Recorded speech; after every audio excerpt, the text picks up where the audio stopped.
ಸಚಿವರೇ ಸದನದಲ್ಲಿ honey trap ಆಗಿದೆ ಅಂದಾಗ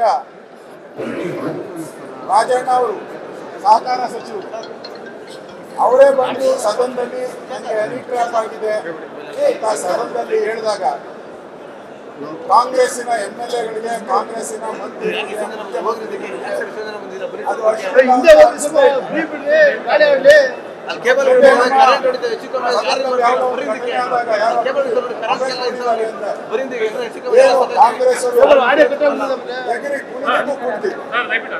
ಈಗ ಸ್ವತಃ ಸಚಿವರೇ ಹನಿ ಟ್ರ್ಯಾಪ್ ಆಗಿದೆ ಅಂತ ಹೇಳಿದಾಗ ಕಾಂಗ್ರೆಸ್ ಅವರು ಇದ್ರ ಬಗ್ಗೆ ಅಶ್ಲೀಲ ಅಂತ ಅನಿಸ್ಲೇ ಇಲ್ಲ.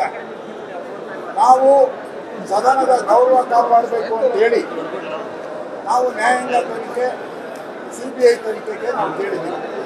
ನಾವು ಕೇಳಿರೋದು ಸದನದ ಗೌರವ ಉಳಿಬೇಕು ಅಂತ, ಸದನಕ್ಕೆ ಮರ್ಯಾದೆ ಬರಬೇಕು ಅಂತ. ಒಬ್ಬ ಸಚಿವ ಬಂದು ಸದನದಲ್ಲಿ ನಿಂತ್ಕೊಂಡು ಅಂಗಲಾಚಿ ನನ್ನನ್ನು ರಕ್ಷಿಸಿ ನನಗೆ ಹನಿ ಟ್ರ್ಯಾಪ್ ಆಗಿದೆ, ನಮ್ಮ ಪಾರ್ಟಿಯವರೇ ಮಾಡಿದ್ದಾರೆ ಅಂತ PWD ಮಿನಿಸ್ಟರ್ ಹೇಳಿದ್ದಾರೆ. ಇಷ್ಟೆಲ್ಲ ಆದರೂ ಕೂಡ ಮುಖ್ಯಮಂತ್ರಿಗಳು ಅದಕ್ಕೆ ರಿಪ್ಲೈ ಮಾಡಿದೆ. ನಾನು ಈ ಸಚಿವನ ಪರವಾಗಿದ್ದೀನಿ, ಈ ಸಚಿವನಿಗೆ ನ್ಯಾಯ ಕೊಡಿಸ್ತೀನಿ ಅಂತ ಹೇಳ್ತೀರಾ. ಇವತ್ತು BJP ಶಾಸಕರ ಮೇಲೆ ಯಾರು ನ್ಯಾಯಕ್ಕೋಸ್ಕರ ಹೋರಾಡಿದ್ರು, ಯಾರು ಅವ್ರ ಮೇಲೆ ಇವತ್ತು ಗದಾ ಪ್ರಹಾರ ಮಾಡಿ ನಮ್ಮ ಶಾಸಕರನ್ನ ಸಸ್ಪೆಂಡ್ ಮಾಡಿರುವಂಥದ್ದು ಎಷ್ಟು ನ್ಯಾಯ?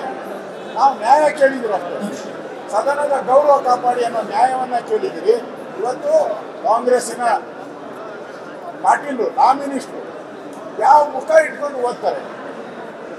ನಾವು ಸದನಕ್ಕೆ ಗೌರವ ಕೇಳಿದ್ದೀವಿ, ಯಾವ ಮುಖ ಇಟ್ಕೊಂಡು ಸದನಕ್ಕೆ ಮಂತ್ರಿಗಳೆಲ್ಲ ಬಂದಿದ್ದಾರೆ?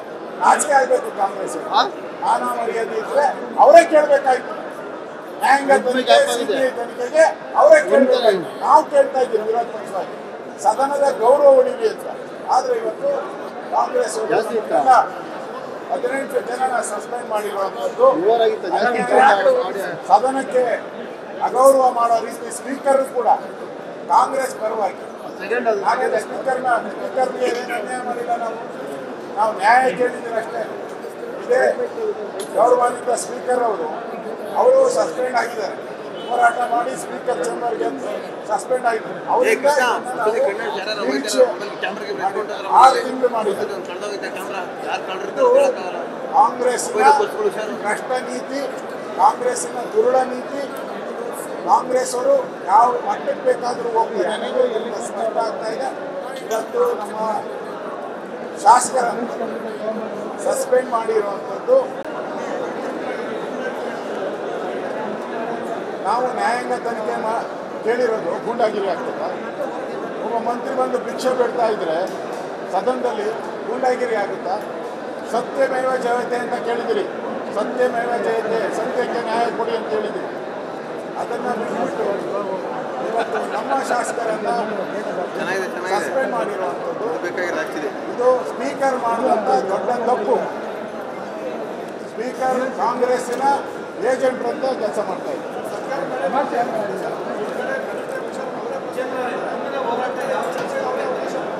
ಕನ್ನಡ ಯಾರೋ